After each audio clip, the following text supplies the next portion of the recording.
Saw the sticker on my car, was a bit shocked, went and got checked.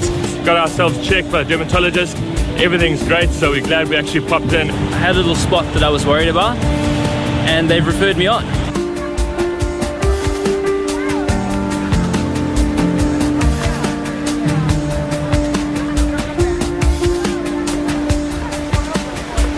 Skin cancer is one of the most preventable cancers, and yet people often die from it. People shouldn't be dying from skin cancer.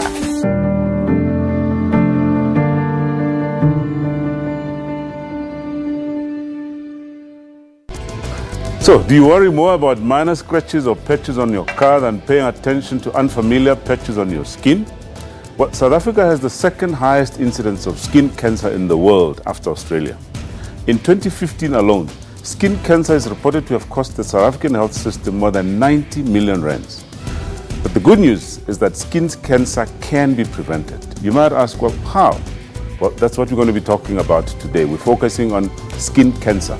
We'll focus on all aspects of skin cancer, including impact, causes and risk factors, prevention, how to be sun smart, early detection and treatment. And as the saying goes, prevent, detect and live. Now we'll be joined in studio by a specialist scientist from the South African Medical Research Council, a specialist dermatologist, a health specialist from Cancer or the Cancer Association of South Africa, and of course a skin cancer survivor. You can tweet us at SABC Health Talk or simply interact with us on our Facebook page, SABC Health Talk. Now we're going to go for a short break, after which we invite you to sit back, relax and learn from this bumper show ahead. I'm Dr. Sello Mutaung and this is Health Talk.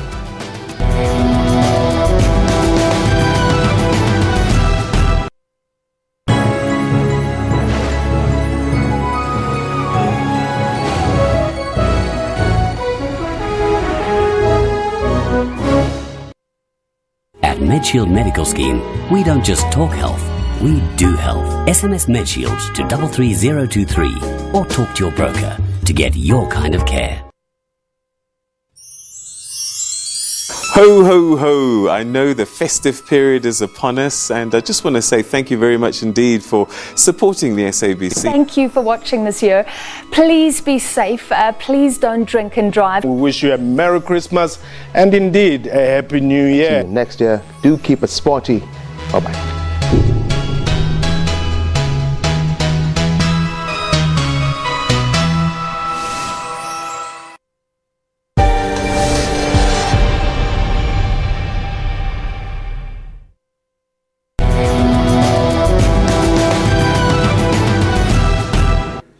For Sonia, working from sunset till sunrise with her high school students for the past 3 years has annually been the highlight of her year.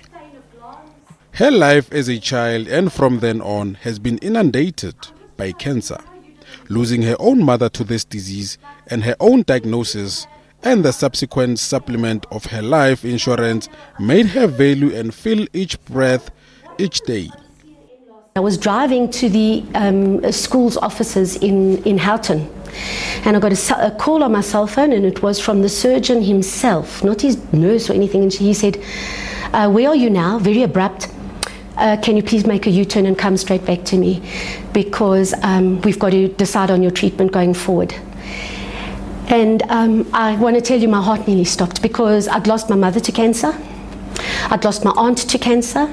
I'd lost a number of friends to cancer, not skin, not melanoma.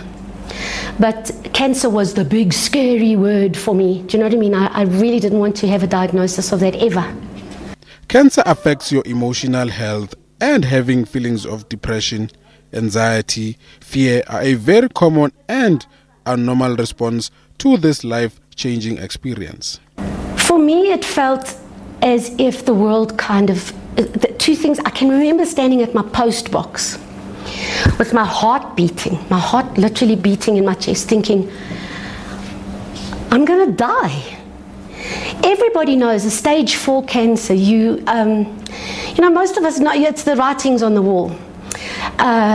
I had made up my mind I wouldn't have treatment and things like that. I had seen too much of how chemotherapy and radiation even does so much damage while it's trying to fix you, and I had made up my mind I don't think that I wanted any of that. Common methods for treating cancer include chemotherapy, immunotherapy, surgery, and radiation. A huge chunk was taken out of my back. Now, the lesion was near my spine, so there's not much flesh there. And so there was a huge hole with it had to granulate in from the outsides, and that was a very scary thing to see on one's body. It took weeks and months to come right. So the surgery helped, but they couldn't do anything else for me in terms of chemotherapy or any of that. Thank goodness we realized that the surgeon had taken out so much of the surrounding tissue that nothing had spread, nothing could get to my lymph nodes, and I'm really grateful because here I sit today. For her, it is time to make sure that we speak openly and factually about cancer and how to avoid it by making better lifestyle choices from a younger age. I was teaching a young lady that was in my matric year at that time, and through her mother worked at the Cancer Association, and that's how I heard about Cancer Relay.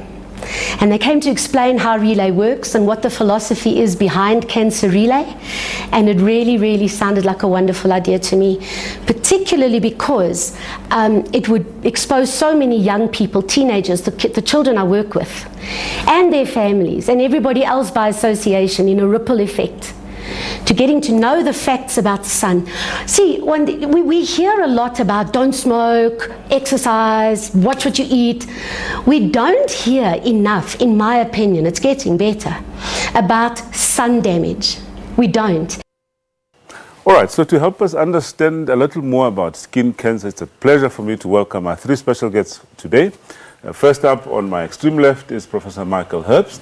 Now, Professor Herbst is the health specialist from that organization called CANCER, or Cancer Association of South Africa. Welcome to Health Talk, Prof. Thank you very much. All right. And in the middle is Dr. Mabung Kapere, who is a specialist dermatologist based out in Bryanston in Johannesburg. Welcome to Health Talk, Dr. Thank you so much for having me. All right. And last but not least, certainly, is Dr. Karadi Wright, who is a specialist scientist in the Environmental Health Research Unit from the South African Medical Research Council. Welcome to Health Talk. Thank you. Thank you for having me. Perhaps let's start with you, Dr. Kapel, in the middle. Now, we're talking skin cancer. Let's just understand what is it that we're talking about. What is skin cancer? Skin cancer, it's a disease that affects the skin when the cells in the skin become abnormal, and they grow abnormally out of control, and it can affect any part of the skin. So it can affect the upper layer of the skin, which is the epidermis, the second layer, or the third layer of the skin. But for the purpose of this discussion, we'll be concentrating on the ones that come from the upper layer of the skin, which is the epidermis. And that is squamous cell carcinomas, basal cell carcinomas, and many melanomas as well. Okay, so you're talking about now different types, because we believe, as I suppose this is how it's made easier, that there's two basic types of skin cancers. Just take us through that. The basic types would be either the non-melanoma skin cancers or melanoma. So melanoma is a cancer that arises from the cells that produce color, meaning melanocytes, and that sits in the epidermis, on the lower part of the epidermis. Then you've got non-melanoma skin cancer, and that arises from other skin cells, which are called keratinocytes. So when those keratinocytes are on the basal layer of the epidermis, that is called the basal cell carcinoma, and when it's above the basal layer, it's called a squamous cell carcinoma. All right. Prof, how much do we know about skin cancer generally? Well, I'll tell you, it is much more prevalent than most people will think. Unfortunately, our latest statistics are those for 2012 from the National Cancer Registry. And just over 24,000 people were diagnosed with the three different types of skin cancer in 2012. 16,000 plus with basal cell carcinoma, 6,000 plus with squamous cell carcinoma, and about 1,500 with melanoma. So it is really very prevalent. But I mean, awareness generally about skin cancer, how, you know? I think we are not aware enough, and we don't appreciate that we can do something to prevent ourselves from increasing our risk and getting a skin cancer diagnosis. Right. Dr. Wright, I mean, we spoke, in my introduction I mentioned that, South Africa comes second in terms of prevalence of skin cancer. I know that you've done some work in terms of, looking at how common the prevalence or the incidence of skin cancer. Just take us through a bit about what you've uncovered in your studies. So the incidence of skin cancer in South Africa, there are some statistics that quote it as such, as being so high, but it's really only among a certain population group in South Africa that it's comparable to those rates in Australia and New Zealand, for example. So fair-skinned people, white South Africans, would have similar rates. I'm not sure if they're as high as that, but yeah, so it depends on the population group. We do see much lower rates among different population groups in the country. So perhaps let's drill it down now. We know that there's two different types of cancers, as explained by Dr. Kapere, that we have the melanomas and the non-melanomas. In terms of, and we also told that there are certain types of cancers that are, I suppose, prevalent in certain race groups as compared to others. Just take us through that differentiation. Sure. So it is more likely for us to see melanoma among white South Africans than it would be among black South Africans. The non-melanoma skin cancers, we do see those in all types. It is more common in white South Africans, but we do see it, for example, in black Africans with oculocutaneous albinism, also with people with reduced immune function. So we're seeing an increase in squamous cell carcinoma among people who have HIV, for example. So there are definitely differences between the different population groups, and this is why it makes it so difficult to give advice on how to handle this. Dr. Kapere, let's talk a little bit about the different types. Perhaps pick one that I suppose is common. Perhaps let's start with the melanomas. Just tell us a bit about a melanoma. How would someone know that he or she might be having a melanoma? What are the typical clinical features? Most of the time, people are not even aware that what they have could be a melanoma. So most of the time, it's a lesion that changes, and that usually starts as a mole or a new mole in a patient. So when that mole changes, any mole that changes, you do not ignore the change. Right. And we talk about the A, B, C, D, E's of melanoma. Right. So if there's asymmetry, meaning if you had to cut a mole in half, both sides should be almost identical. B is for the border. So if the border is irregular and odd shape in a mole, C is for the color. So if you see different shades of color, different browns, blacks, or different colors in a mole, or if it becomes darker, then you need to, have it examined. D is for the diameter. So if it becomes bigger or elevated, E is for evolving. So any change we don't ignore. It has to be looked at. And it's predominantly in white skin, but black skin as well can get melanoma. Yeah. And in black skin, we usually see in the acral side, meaning the soles and the palms, where the sun exposure is not necessarily the most important factor. Yeah. Well, a lot of people will tell you, look, they have different patches or marks on their skins that they've grown up with. So how will they know? I mean, is it what you're describing that there must be changes in those? How will they know? When should they get worried? There are usually changes. But I always say you always need to just have at least one skin examination just for the doctor to examine. And if those lesions are nothing to worry about, the doctor will be able to advise. But if it's moles, then it's usually where you'll need annual checkups so that they determine the changes. So the screening will be important in those who have got moles. So because most people will have benign lesions, which are just overgrowth of skin on the any part of the body, but those don't have abnormal cells in them. So you do need to see a doctor sometimes, but anything that you're not sure of, it's always better to see a doctor. So what is the prognosis for skin cancer, for those that now develop skin cancer? I think the very important thing is early diagnosis. Because the earlier the diagnosis is made, the earlier effective treatment can be instituted, and then the prognosis or the outcome is really very, very good. And it can even be very good for the melanomas if diagnosed very early. And my suggestion always to people is know your body. If you don't know your body from the top of your head to the soles of your feet, you won't be able to recognize, is there something different today than it was last week or last month or last year. So only by knowing your body, and here we're now talking about the skin, is to look at your skin. Once you've had a shower or a bath, look in a mirror. watch your whole body and see what spots and dots and moles you have. Use a hand mirror and turn your back to the big mirror and even watch your back. Get a spouse, get a friend to also look at the back. And then also even on the scalp. Right. So we're going to spend a lot more time on prevention because I think what you're saying is very important. But let's just get back to the different types. We hear that there's certain types that are more deadly as compared to others. Your comment on that?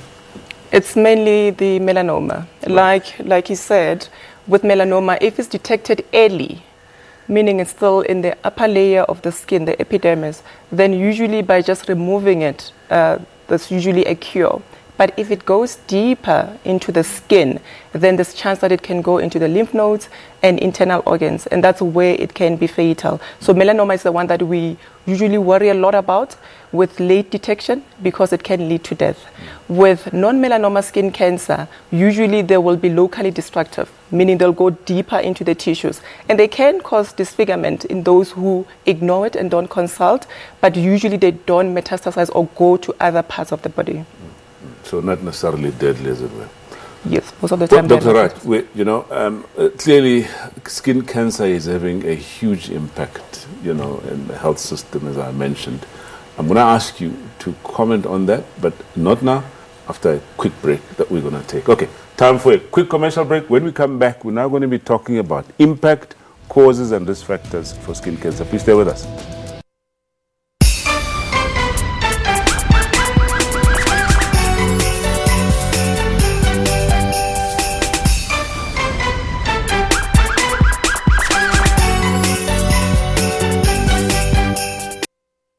At MedShield Medical Scheme, we don't just talk health, we do health.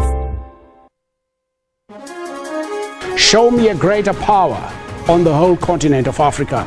Show me a greater power anywhere. 6th of June 1918 was the establishment of our movement to maintain that. We need to do something about the educational upliftment of the Afrikaner, and we also need to do something about the economic upliftment of the Afrikaner. And that was the two main goals at that stage in 1918. The Brotherhood never was a cultural organization. It was a state-capturing organization. It is, in fact... I like that term. It has captured the financial systems. It has captured the parastatals. It has captured cultural organizations. For all your constitutional and legal matters, tune into Rights and Recourse on Sundays between 2 and 3 Central African Time.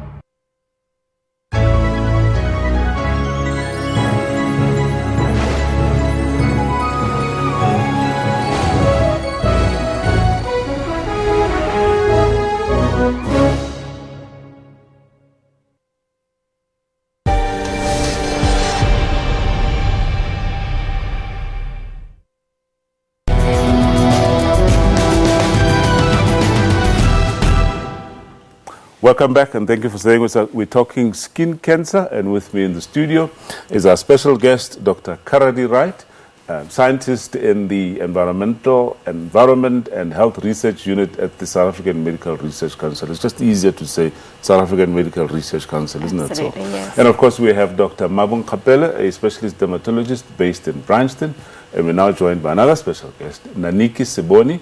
Now, Naniki is a skin cancer survivor and ambassador for Can Survive. Welcome to Health Talk, Naniki. Thank you very much for having me. But let's stay with you. Tell us your story. I believe you survived melanoma. I did. Tell us I've survived it 2 years going. I mean, where my story starts is really from when I was a young child. I used to bleed excessively. And, when you're a child, you just think that, oh, she's playing in the sun too much. That's the problem. Right. And then as I got older, we started realizing that my skin is a little bit too sensitive. So my mom made a means to make sure that I always had sunblock. But it wasn't a... So what do you mean by sensitive? What actually happens? I burn easily if I'm playing in the sun for too long. Right. So remember, because I'm playing in the sun and I'm bleeding. Right. And now I'm playing in the sun and my skin is a little bit too sensitive. So what's really happening here? And then when I got to adolescent stage, my mom noticed a mark on the back of on my back, really, and she noticed that it was now moving. And we thought, but why would I have a patch that's moving? And it moved from the back and it came over here to the front. And then we just took it as another stage in my life. And then when I got to tertiary, I started developing what we thought was a beauty spot. And I said, oh yes, I'm getting a beauty spot now. Right. Next thing I knew, it was getting bigger. And where was that spot? It was on the lateral side of my leg, right over here, really. I've got this terrible, horrific scar, but you know, it's my badge of honor. So it just started growing and developing and increased in size. And I had a incident in the house where I knocked myself against the coffee table, and the mole opened up halfway through and it bled profusely for over 20 minutes. And I thought, this seems abnormal. We should probably go in and get this checked out. So when we did eventually, I think a year later, you know, because I'm still postponing because I don't really know what this is, and I don't want to think that it's something terrible. I'm hoping that it's nothing too serious. And then they tell me that no. You've got skin cancer. And I'm like, wait a second, but I'm black. Black people don't have skin cancer. And then they say, wait a second. That's a very important point you're mentioning. And Dr. Wright, I'd like us to take over on that, comment a little bit on that. But let her continue her story. Right. You felt that now because you're black, this is not our thing. This is not our thing. You know, black people's diseases, we name them as your HIV, your high blood pressure. Right. But skin cancer is not one of those things that we'll be looking at. And then they say, you know, further elaborating that it's malignant melanoma. And of course I have no idea what that is at the time, and more than anything I didn't hear a single word after that, because they were telling me that we're going to go in, we're going to treat it, we're going to do this, that and the other thing, but I can't hear it because I'm in such hysteria at the moment and I'm trying not to cry at the same time. How old were you then? I was 24, just 2 weeks before my 25th birthday, so it was a really exceptional birthday present, if you mind. So I was still a bit young. Right. So it and then what happened? And you know, they told you. So they tell me that, you know, now it's cancer, and like I said, go into hysteria, and I go back home, and I try to explain that to my mom, and she's thinking I'm coming to tell her that I'm pregnant, and that was not the case. It was something a little bit worse than that, and. For about 3 months, 3-4 months, I couldn't go to the hospital. Every day I'd get in the car, when I had my appointment, I'd get in the car, drive to the hospital, halfway through, I'd turn around and go home. Get home and I'm starting to cry. And because from the research that I was coming you know, up with, it's telling me that this thing is the worst thing you could ever have. And I'm thinking death. So I'm playing mind games. Nobody's giving me any professional, you know, counseling or help or information. It's just Dr. Google, and Dr. Google is freaking me out. Right. Yeah. Right. And then eventually we go in for. Were you offered treatment? Yeah, the treatment that was given to me was I had to go in for a surgery because they said chemotherapy and radiation would not be the best choices for me. I didn't understand that. I was just like, let's just get this thing done, over and done with, because I didn't want to die. At that point, I'd taken the initiative and said, we're going to get rid of this thing. Whether it means chemotherapy and I'm going to lose my hair, that's fine, but let's just get rid of it. And were you told you're completely free of the cancer now? Now I'm cancer-free. Right. I do my yearly PET scans to check, and I've been doing well so far. Great. So very inspiring story, Dr. Wright. So what you're saying is black people do get melanoma, and black people can survive melanoma. Your comment? Yeah, so your story resonates so much because I work with these data all the time in epidemiology research, and typically what we're seeing is that there's usually very late diagnosis in black African people for the reasons that you mentioned, not wanting to go, being afraid, not getting the right counseling and advice. And so the longer you wait, the deeper the melanoma, it spreads and you're in a different stage. And the difference in survival rates, it can be as low as 20% survival rate, 5-year survival rate for a black African compared to a white South African at 40% survival rate, depending on the stage at which the cancer is detected. You know, before we come to risk factors, Dr. Nkgaphela, let me just focus on the impact. I believe that you recently conducted some studies where you looked at what skin cancer actually costs the health system. Your brief comment on that. So I really wanted to put a number to this problem because it is regularly not seen as an enormous health burden in the country. Compared to others, I agree it isn't, but we wanted a number to be able to say this is the saving we could make. So using both a top-down approach, using the incidence and prevalence information about skin cancer in the country, and using a bottom-up approach, understanding how many patients are in different phases or stages, the different treatment patterns and pathways, we were able to put a cost to both non-melanoma and melanoma in the private and public healthcare settings in the country at just over 90 million rand a year. Was there any differentiation in terms of the cost in the private versus the public sector? Of course, there is a difference in those two, yes. But it's better more to in the private. Yeah, it's better to look at it in a whole.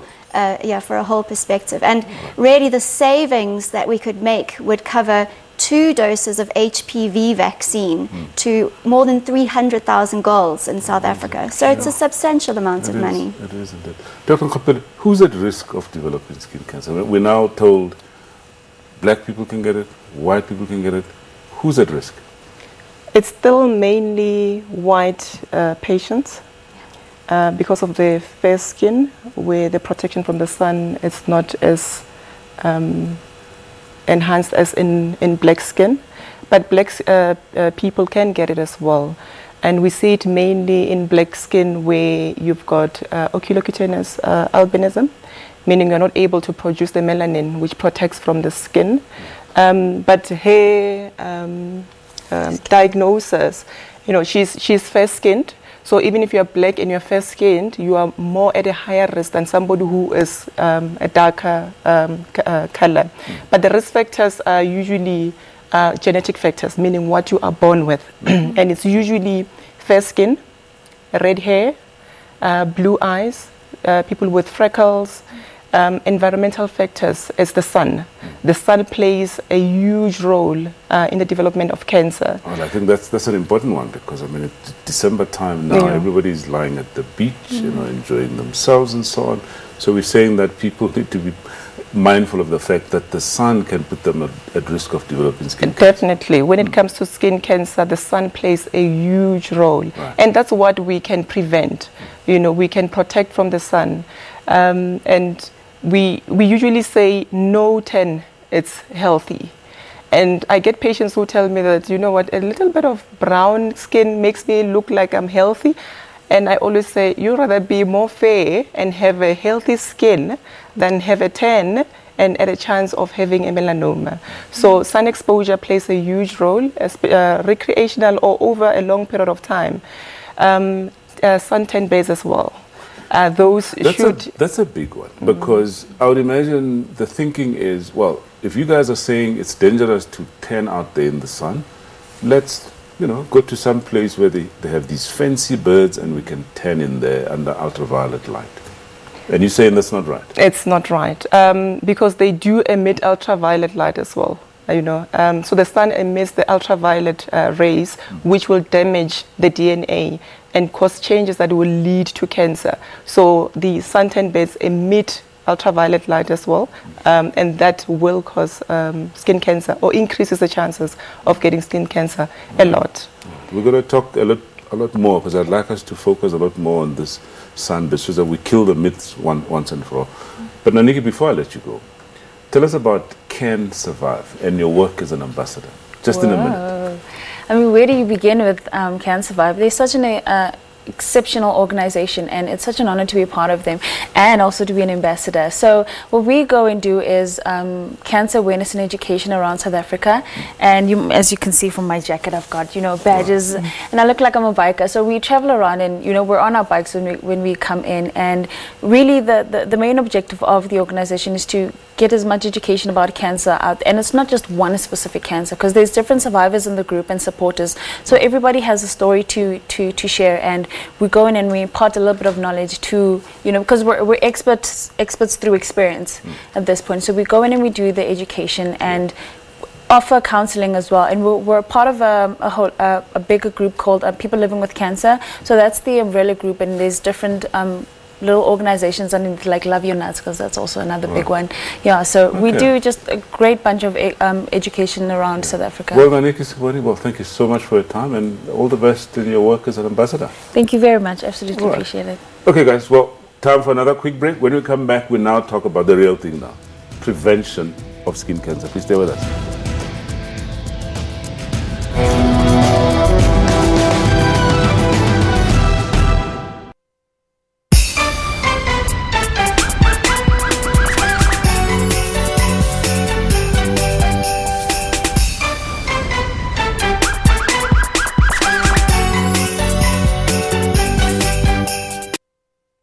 It's so good, nothing else can replace just your slightest embrace.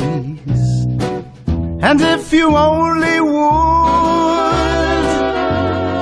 be my own for the rest of my days, I will whisper this phrase, my darling, c'est si bon.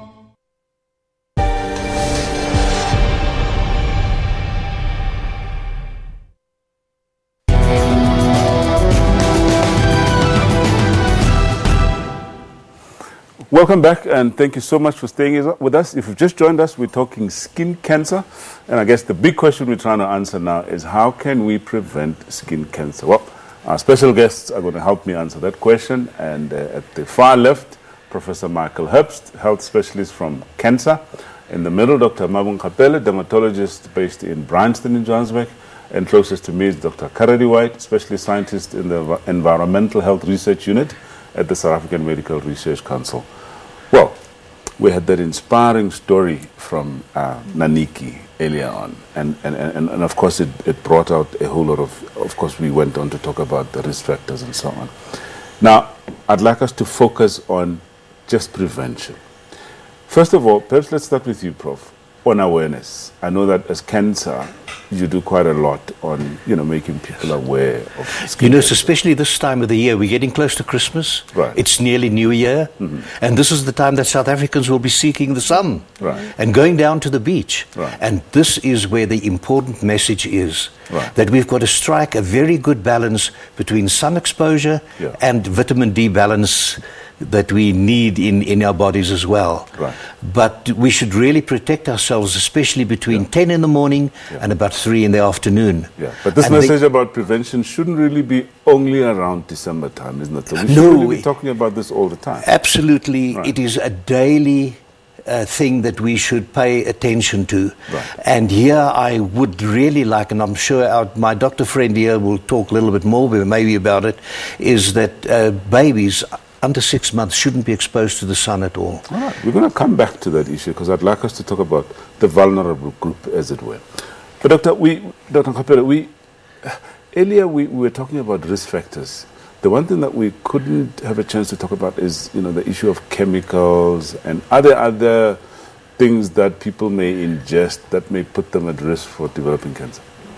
There are other risk factors. When you talk about chemicals, chemicals like arsenic, people who smoke, tar as well, so those can increase the chances of skin cancer. And then moving away from that, people with chronic diseases of the skin as well, like non-healing wounds, can lead to cancer. Even viral infections like human papillomavirus infection, where you can have a wart and a long-standing wart, eventually turning into a squamous cell carcinoma. Right. So those are some of the risk factors out there. Yeah. And so in genetics essence, if we're factors talking as well. then about prevention, we're saying people need to make sure that all of these get properly treated, Yes, as it were, yes, and they avoid these Yes, sort of yes, chemicals. yes. All right, let's start talking about prevention from childhood now. Children, I think Prof mentioned the issue about babies under 6 months old. How do we ensure that children are protected against the risk factors for skin cancer? So the typical sun-smart messages that are trying to help people protect themselves from the skin would usually be things like avoiding going outside during peak UV hours, then using hats and clothing. Yeah. So which are those peak UV hours? So it's usually around about 10 until 3 in the afternoon. You can also use it as a shadow rule. So the shorter your shadow when you're standing outdoors, the riskier it is because the sun is more directly overhead. Then you can use clothing. And I'm mentioning sunscreen too, but it doesn't have to be sunscreen. You can use other measures. And in South Africa, for example, lots of people use umbrellas as sun protection, and that's also good. Let's talk a little bit, before I let you go, a bit about sunbathes. I know that we spoke a little to say that they emit ultraviolet light, but there are people there who swear by them. I mean, you still walk around malls and you still see these sunbaths. What is wrong with these sunbaths? So the biggest problem with sunbeds is that they are emitting doses of both UVA and UVB, which are the things that can contribute towards getting skin cancer. Because you're in a very controlled environment with a machine emitting a dose, if you're not using it correctly or under guidance, and if you don't use any sun protection, for example sunscreen, you're going to get a very high dose in a short period of time. And if you're doing that regularly, the risk can increase. So you're saying if it's okay if you apply sunscreen and get into a I sunbed? don't even recommend that, no. Sunbeds should be banned. They have been linked with melanoma, and they have been banned in many countries and places around the world already.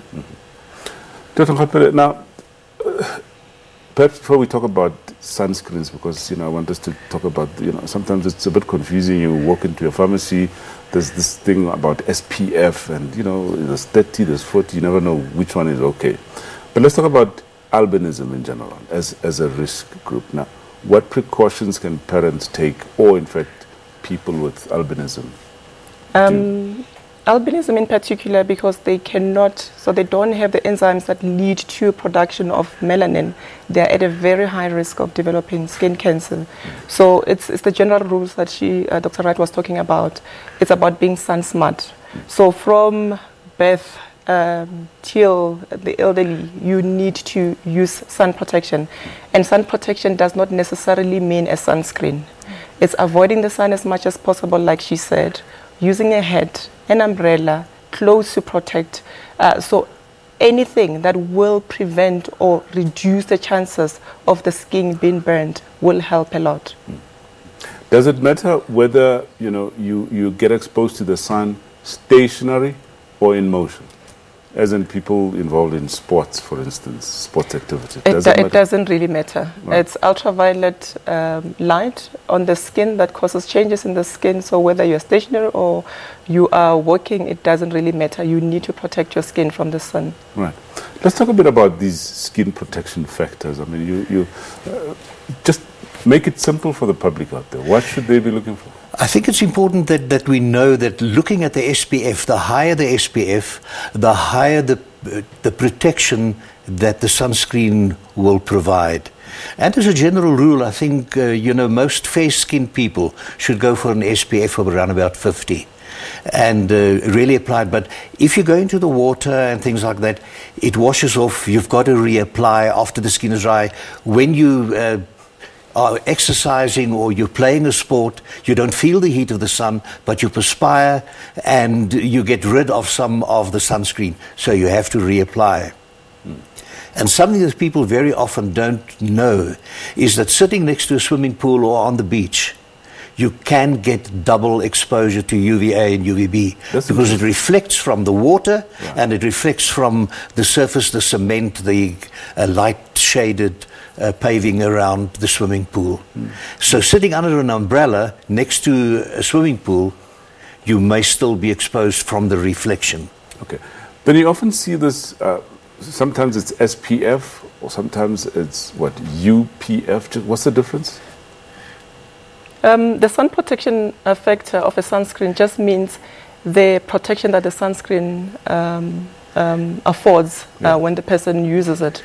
And the SPF usually ranges from 15 and higher. And like he said, I mean, SPF of between 30 and 50 should be okay.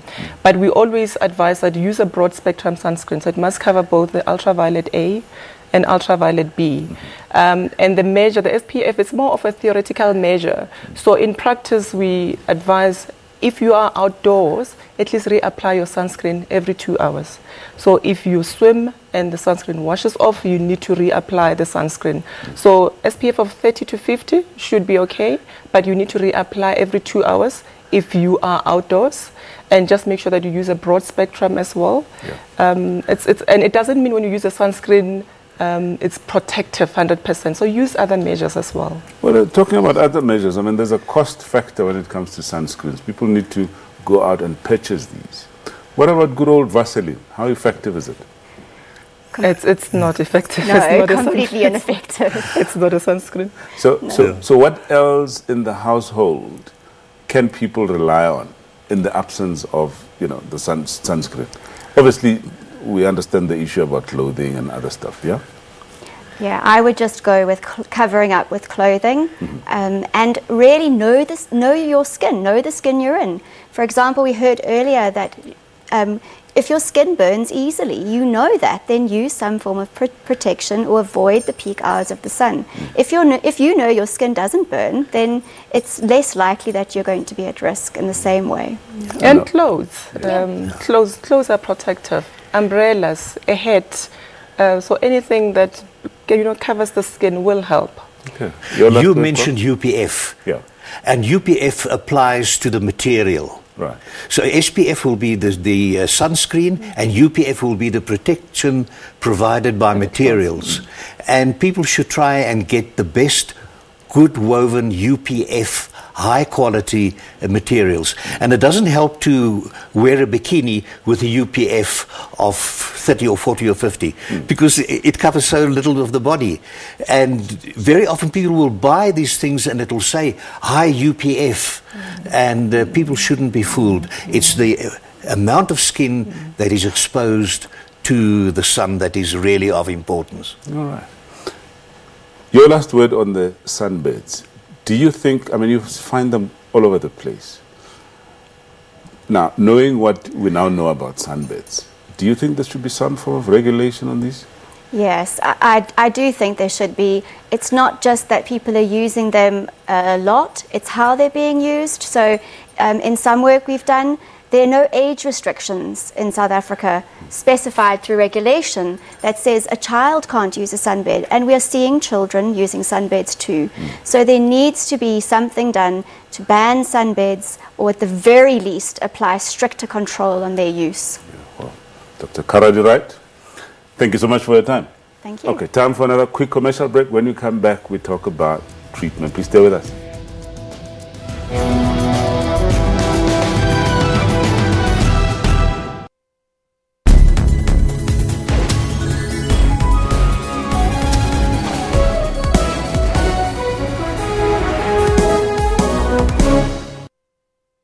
MedShield Medical Scheme doesn't just cover you when you're ill, we'll help you stay well.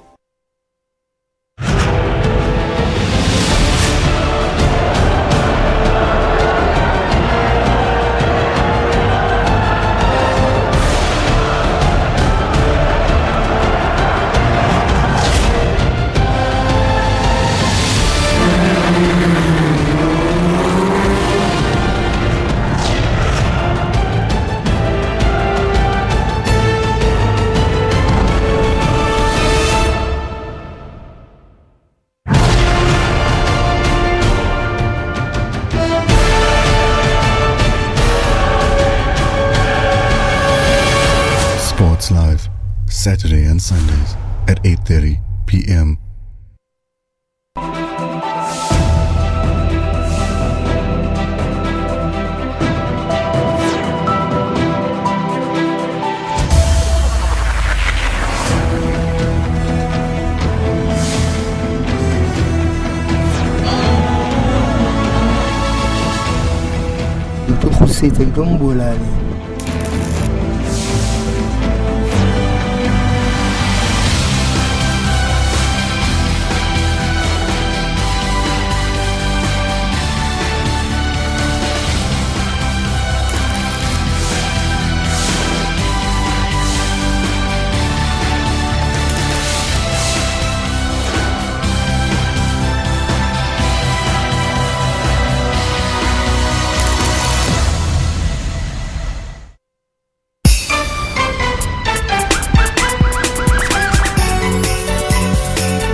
Welcome back. Let's continue our discussion on skin cancer, and this time around focus on treatment. I'm with my two special guests, Prof. Michael Herbst, health specialist from Cancer, and Dr. Mavun Kapele, dermatologist based in Bryanston. Now, clearly we've spoken about all the risk factors, and I think the message is loud and clear. Prevention will always be better than cure. But there will be those that and unfortunately, for instance, you can't choose your parents if you're at risk and you develop. Is there hope for such? Let's start with you, Dr. Papa. There is definitely hope, and I'll still go back to early detection. Right. Prof said, know your skin. If anything is changing, and you've got a month, it's still going on, you need to see a doctor. Let a doctor see the lesion. And if it's something that is benign, it's okay, you'll be reassured it's fine. And if it's a problem, then that's where we do a biopsy. We take a piece of skin, it's sent to the lab, it's analyzed to check what type of cancer the condition is. And sometimes just excising it, if it's a non-melanoma skin cancer, that most of the time it's all you need to do. And if it's a melanoma, on the other hand, if it's removed early, where it's just on the upper layer of the skin, the epidermis, that is also curative. You may need to go for a wider excision where they cut a bit more of skin around the cancer, and it's usually curative. And if it's more advanced, there are different options as well. So normally I'll refer to the surgeons. I normally refer to plastic surgeons or general surgeons. So there are treatment options that work, but we always emphasize early treatment. And if it's late as well, there are still treatments that can be done. Unfortunately, with melanoma, that's where, unfortunately, the mortality rate increases when the disease is advanced. There are different treatments as well. So the surgery will always be number one treatment option. The other treatment will be the treatment to try and stimulate the immune system to fight the cancer cells. The other one will be treatment where it's given, so the immunotherapy is when the immune system is boosted, and there will be treatment that will target specific proteins that these cells contain. So there is treatment. Okay, and there is hope. And just perhaps to re-emphasize the point, I mean, we've had Naniki, telling us, a very inspiring story to basically suggest that if that deadly cancer that we've spoken about, melanoma, is detected early, you can be treated and cured and be completely free of the cancer. Yes, you don't ignore changes, yes. Right, and of course... added to what Doctor said about prevention, right. I would just like to mention, say, people who have moles on their body. The Cancer Association has what we call a photo finder. It's a very sophisticated piece of equipment, and dermatologists use it as well. And if you have a mole and any concern over the mole, make an appointment at your nearest cancer office and hear when the photo finder is available there, and they will be able to do screening for you on that mole. It keeps a memory of the whole history, so you can go back in a year or 6 months' time and you can see if there's any evolvement or any progress of a melanoma, and they will refer you very quickly. And it's always much cheaper than treatment. Well, we heard some time ago people talking about some app that you can have on your cell phone that you can take pictures. How reliable is that? I'm going to leave the doctor to say the last words. I just want to say that we are very concerned from the Cancer Association side that you cannot leave this in the hand of somebody who hasn't got all the background and the knowledge to do the interpretation of that app. And we will not really recommend that people depend on an app to tell them whether they're okay or not. Your last word? I'm not even sure that it's still around, if at all. At the moment, it's still mainly knowing your skin, like you said. If there are changes, go see a doctor. So a clinical examination is important. And he spoke about the dermatoscopy. That's where the photo finder, it's a brand name. So that's where you magnify the moles, looking for changes that are suggestive of melanoma, and you're able to keep a record. So that is important because the doctor has it on the computer and it can be followed up. So I believe in what he has said in terms of knowing your skin, let it be examined, and if there's a need for a biopsy, let the biopsy be done. And if there are measures where you can monitor the changes, that's where the dermatoscopy will come in. That's good. Your last word on just support. What do you give people with cancer some sort of support? Is cancer? Yes, if anybody needs any support, they could visit the Cancer Association's website, www.cancer.co.za.